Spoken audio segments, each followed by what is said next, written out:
The fact of it is I don't know if we'll ever know the why of why this happened. My detectives, my crime scene, my officers of Jefferson Parish Sheriff's Office have, lack of a better term, worked their butts off for the last 48 hours trying to come to some type of answers to your questions. I know you have them just like I do. Law enforcement is there to kind of put the puzzle pieces together. We're not there during that period of time, but we're certainly not going to go off of conjecture, off of sources, off of social media in order to find out what that picture is. For the last 48 hours, my detectives have collected over 200 pieces of evidence. We had a total of 8 shooters, including the suspect, taken almost 3,000 photographs. We had 3 autopsies with the Jefferson Parish Coroner's Office, 25 witness statements, almost 100 different firearms casings that have been recovered, an additional 2 wounded employees that went to the hospital. Trying in order to get the information to paint the picture. We're going to try to paint that picture of what occurred that day. Again, I don't know if I can ever tell you why it occurred. What we know is Joshua Williams, suspect in this case, entered into the location with his brother Timothy Williams and Timothy Williams' 2 children who were 7 and 9. Purportedly, they were there to buy ammunition. They were in the store for approximately 7 minutes, conversing with clerks, picking out ammunition that they needed. Joshua Williams does not have a lengthy criminal history. He's been arrested, I think, for DWI, some traffic offenses, and maybe a simple criminal damage. He's actually a concealed weapons permit holder at that time, but was inside the store with a weapon, with an extended magazine that was protruding and visible to the clerks. The store, being a gun shop, does not allow weapons to be able to carry in that manner inside the gun store until you're actually to the range itself. They recognized that he had a gun on him, and they asked him, "You have a gun on you?" And he said, "Yes." He said, "Well, is it loaded?" He said, "No." He said, "Well, then it needs to be cleared. I need to make sure that the gun is cleared, or you have to bring it outside." There was no argument between the two. There was no argument between the clerks or Mr. Williams at that time. He did not want to necessarily go outside to put his gun.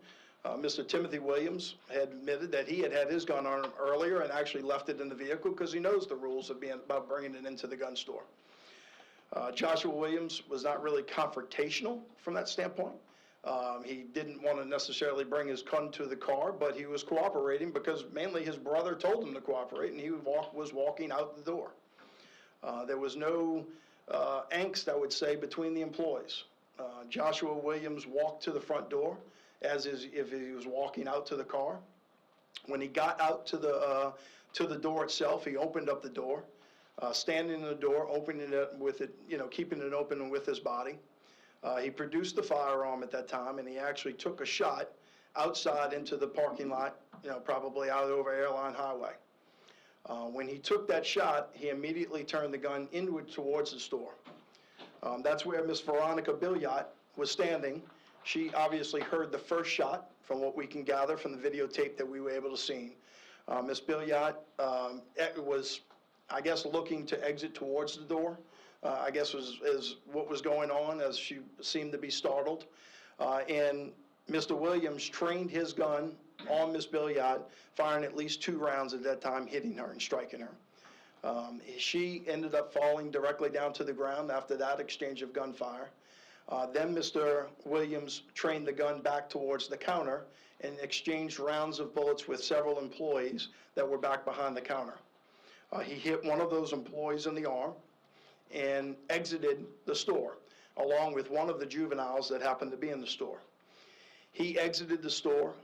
You can see him in the front parking lot for approximately 8 seconds.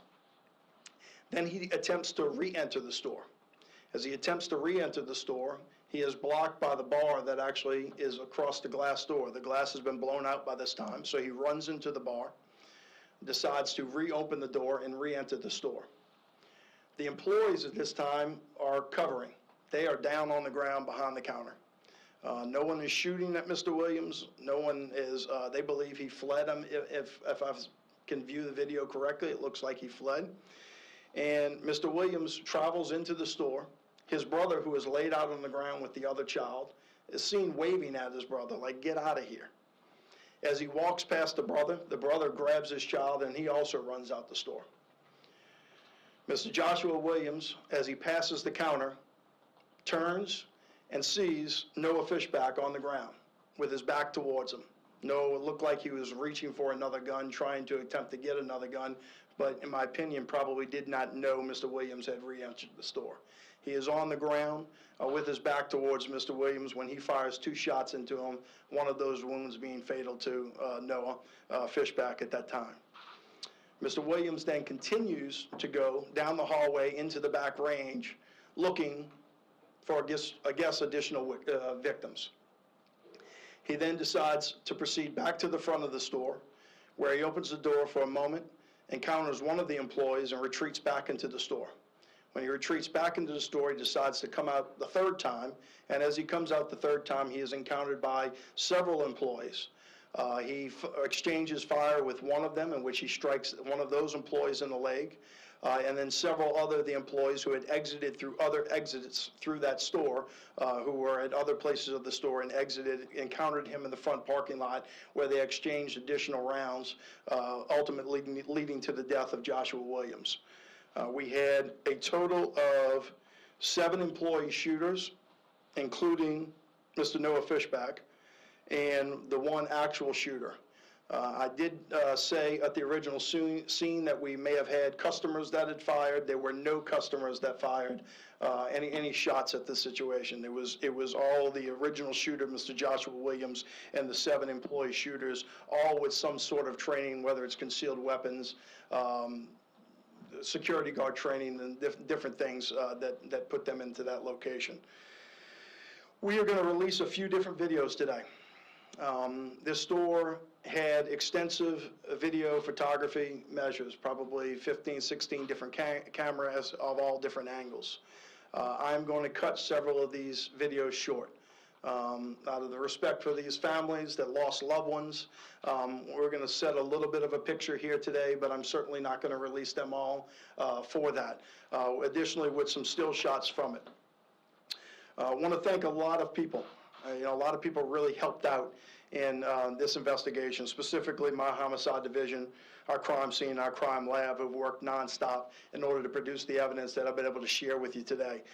This investigation is not over. We've got a lot of ballistic analysis that we have to do, working with the coroner's office, matching it up to the guns, the casings, the projectiles, doing additional search warrants on vehicles that we had towed from the location, on the cell phones that we have seized.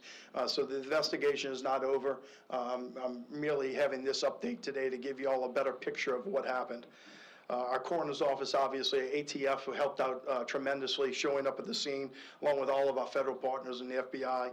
I had comments from Governor John Bell Edwards, Louisiana State Police, for offering their help, our EMS services, who came to a scene with 5 potential victims and had to triage those victims and get them to the hospital or determine their death on the scene.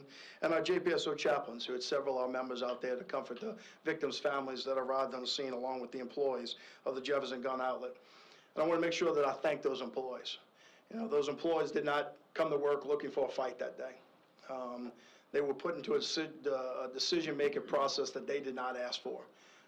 But they acted calm, collectively, and really protected a lot of people that day.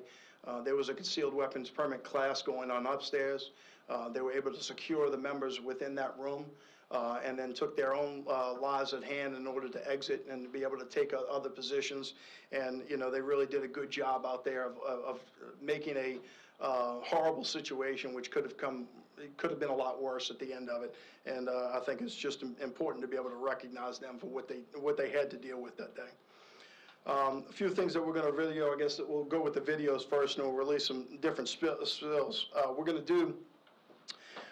Our first video is going to be the initial gunshot outside by Mr. Joshua Williams. You'll see him as he opens up the door outside, drawing the weapon, and then shooting it out into the air over Airline Drive and over really LaSalle Park. And all of these will be released to you along with our press release after this release.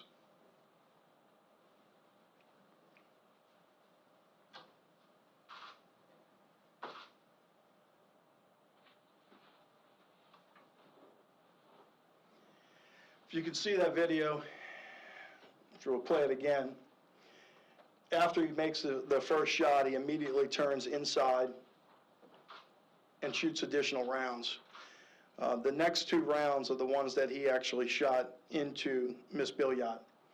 Our next video will be cut short because it includes the death of Miss Billiot, and I don't believe it's appropriate in order to be able to do so.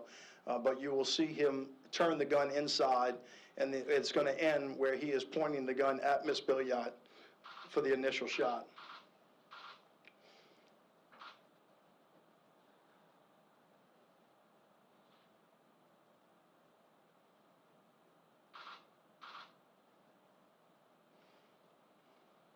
Unfortunately, if we go any additional frames, it's just not something I'm comfortable sharing, and not going to. The next video that we have is after the suspect shoots Miss Billiot. He has an initial round of shots with several of the employees. He exits the building. He's outside for approximately 7 or 8 seconds before he re-enters the building. When he re-enters the building, as I said, the employees were no longer shooting back at him. They were covered back behind the counter, probably not knowing that he was in there. He walks around to the counter. That's a still shot of him advancing back into the building. He walks to the counter where you will see him face to his left and fire 2 rounds. Those are the 2 rounds that he fired at and ultimately struck Noah Fischbach. Immediately thereafter, he walks down the hallway, purportedly, I guess, looking for other victims. But you'll see right here, he shoots 2 rounds and then walks back looking for other individuals. And if you notice at the top of that screen, you will see footprints of footsteps of someone running back.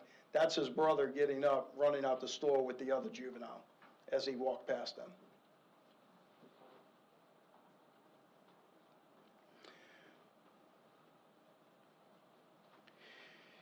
You know, I think this paints a little bit better picture.